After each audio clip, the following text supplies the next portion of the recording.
నీకు అపాయమేమీ రాదు, ఏ తెగులును నీ గుడారమును సమీపించదు. కీర్తన గ్రంథము 91వ అధ్యాయము 10వ వచనము. సంతోషముతో యెహోవాను సేవించుడి, ఉత్సాహగానము చేయుచు ఆయన సన్నిధికి రండి. కీర్తన గ్రంథము 100వ అధ్యాయము 2వ వచనము. No harm will come to you, no pest will come near your tent. Psalms 91 chapter 10 verses.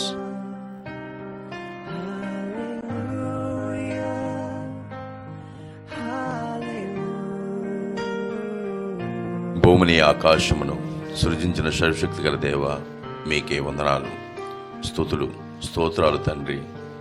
ఎంతమంది అయితే ఈ వాక్యాన్ని వీక్షిస్తున్నారో వారికి, వారి కుటుంబానికి ఆశీర్వాదంనివ్వండి. వారి ప్రయాణాలలో క్షేమమైన ప్రయాణం ఇవ్వండి. వారికి మంచి ఆరోగ్యమునివ్వండి. మీరాకడ సమయంలో మమ్మలందరినీ జ్ఞాపకం చేసుకుంటారని త్వరలో రానయ్యున్న మా ప్రభు అయిన యేసుక్రీస్తు నామములో బ్రతిమాలి వేడుకునిచున్నాం తండ్రి. ఆమెన్.